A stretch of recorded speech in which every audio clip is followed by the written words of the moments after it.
Hello people, it's getting really late, but since we got our lathe running today with my neighbor, I just can't resist making a video from a very long time. So first I'm gonna explain you why you haven't heard about me for a long time, and I have pretty much two reasons for that. And the first one is that we now have a house, which is right here.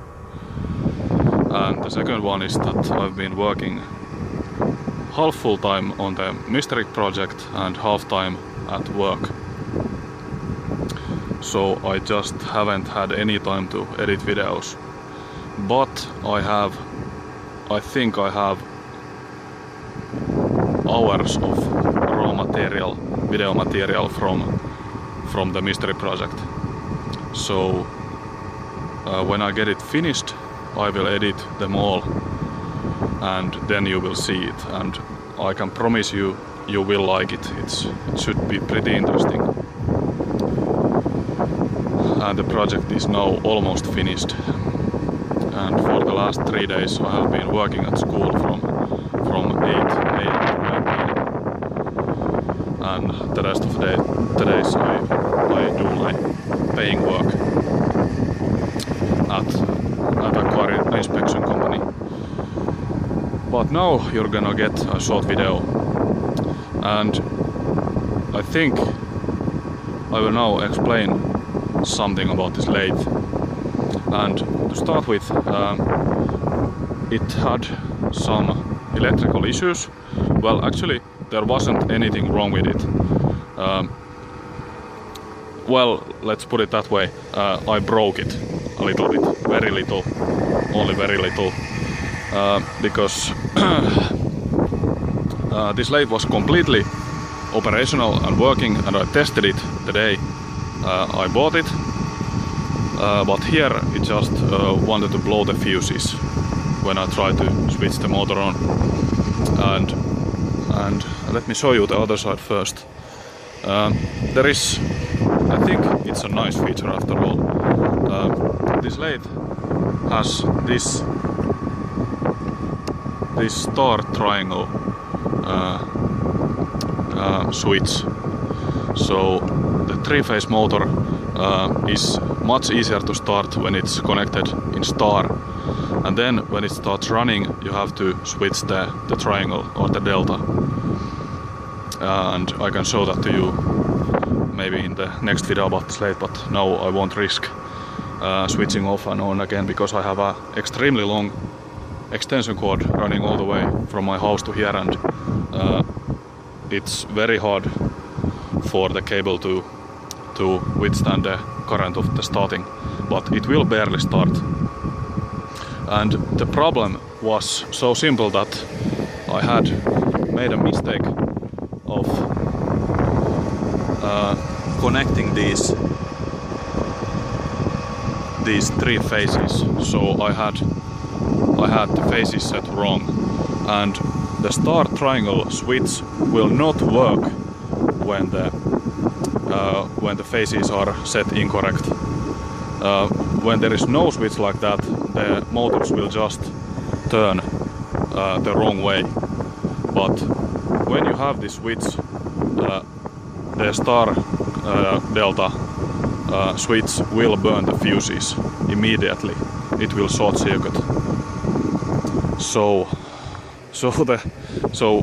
I think we spent about 1.5 hours inspecting what could be wrong, and for quite a while we were thinking that this switch is broken, but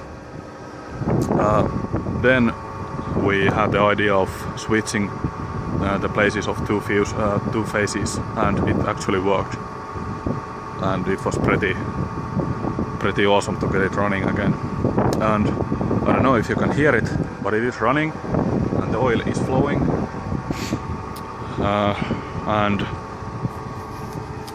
and I have already made some test cuts.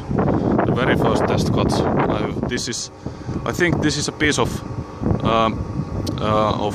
some premium quality steel, it has a keyway in it. I have actually no idea what kind of steel it is, but it certainly isn't the softest of steels. And I think I will first tell you a few words about this lathe. It's getting pretty late and dark, but I think you can still see. So the model is TOS, made in Czechoslovakia, TOS Trenčín. Trenčín is the name of the town that the factory is located in.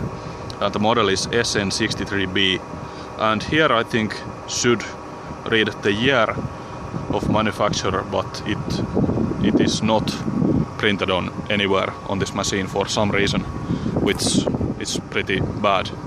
But it's around 70s, I think, and it has the speed ranges from 10 to 1000 RPM with 16 changes, which is pretty okay, and it has lots of feeds and threads.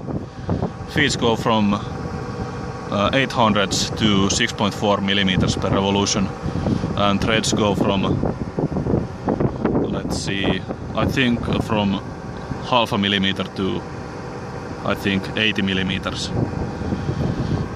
per revolution. And it also has some inch threads, I think. And it has a two-way clutch right here, like my 1K625 lathe has. Down is this way, and the other way is the other way, of course. And here how quiet this lathe is. This is 360 RPM, and I think it really is pretty quiet. And it has some pretty nice features, including rapid traverse. This is pretty much exactly the same as on my two other lathes, but the feed lever is operated in here, and it's in upright position. So this is back and forth and so on.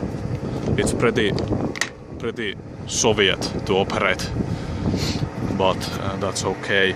And here you have the switch for the rapid traverse, and the motor will run when you just press it, and you just switch the direction you want to go and press the rapid traverse button, and it will go, and it works in all ways, of course. And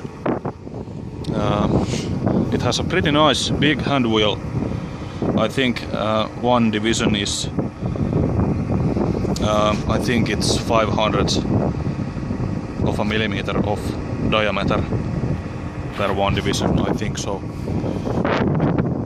Yes, exactly. And let me show you the cross-slide ways.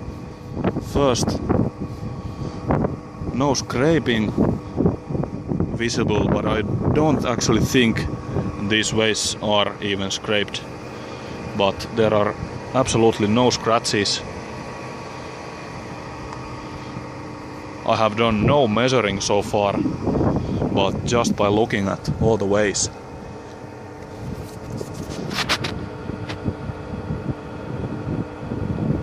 It appears to have some scratches because I have the light on, but by trying it out by hand, I would say there is absolutely nowhere to be felt. Let's see the other side. It's the same thing here. I would say these ways are very near perfect. Maybe even better than on my 1i611P.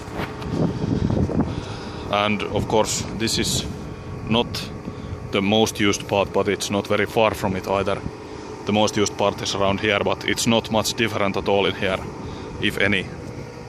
And also the backside way, it's definitely no worse than the others. And let's see the cone. It has a Morse 5 cone, and I think it looks pretty nice. No scratches, and it has a pretty big tailstock. And what's nice, it has a crank, so no need for pushing. Focus, come on. Okay, no focus. And it has some T-slots in the cross slide if you want to add some brake or anything else to it. And what else? The motor is 7.5 kilowatts, so it's a little bit smaller than on my 1K65. And it has this chuck cover. I still haven't put on the cover, and actually I don't think I will even put it on, because I don't see what's the point in that. And at the moment it has a 250mm chuck, which is made in Sweden.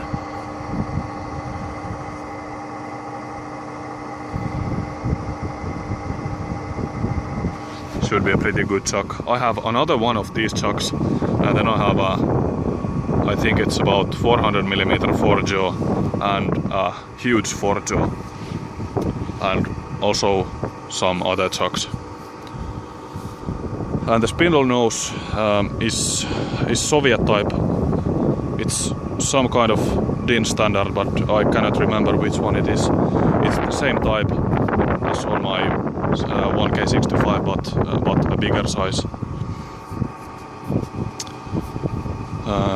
So no cam lock, which is bad, but this one is also okay, since I have many chucks for this spindle. And I guess I'm gonna give you a test shot, but I think first, right now, after these words, I will first show you the very first chips that my neighbor filmed, and big thanks to my neighbor for helping me. He's a very experienced electrician, semi-professional actually even. So, cut.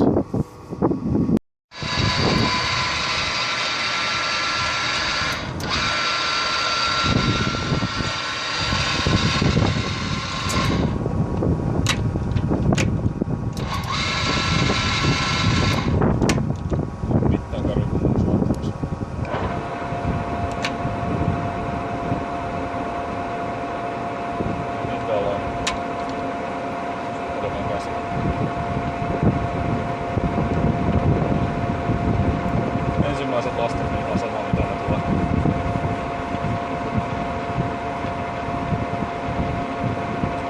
Siinä se on.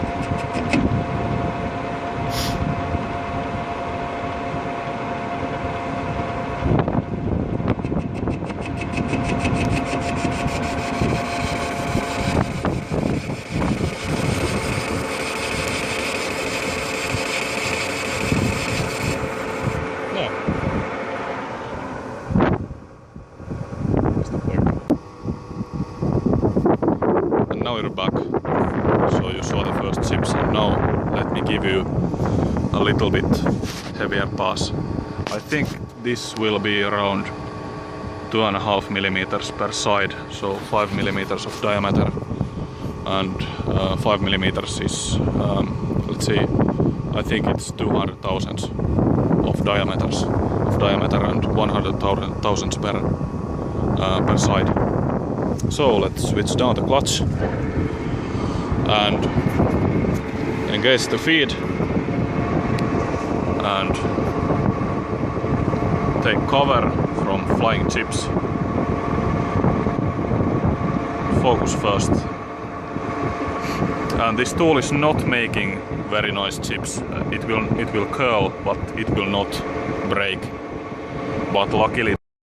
Okay, sorry, I got a phone call.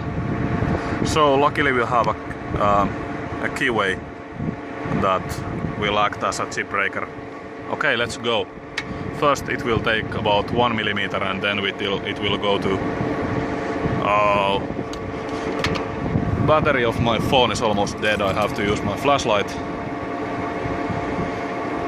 Okay, maybe you can see something now.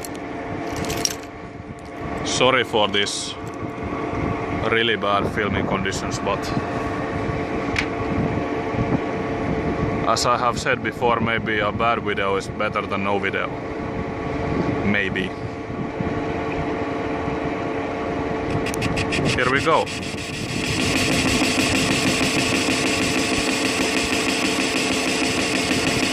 Let's see if we get a disaster, because I haven't taken a cut this big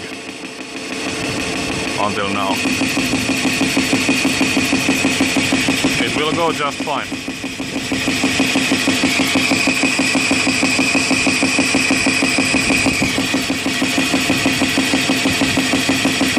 It's a pretty nice cut.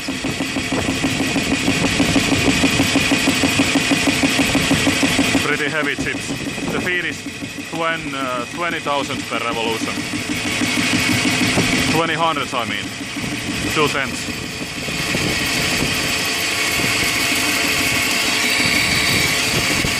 Okay, the keyway is ended. Whoops. Okay. Some action for you. I will now stop this video because there is no point in continuing, of course. It's very late, I have to go to sleep. By the way, it's almost midnight and we can still see outside, which is pretty awesome. The summer is almost here now. Okay, so if you stay tuned for a while, you will see a lot of new videos from me. Okay, thank you for watching again, and we will see you soon.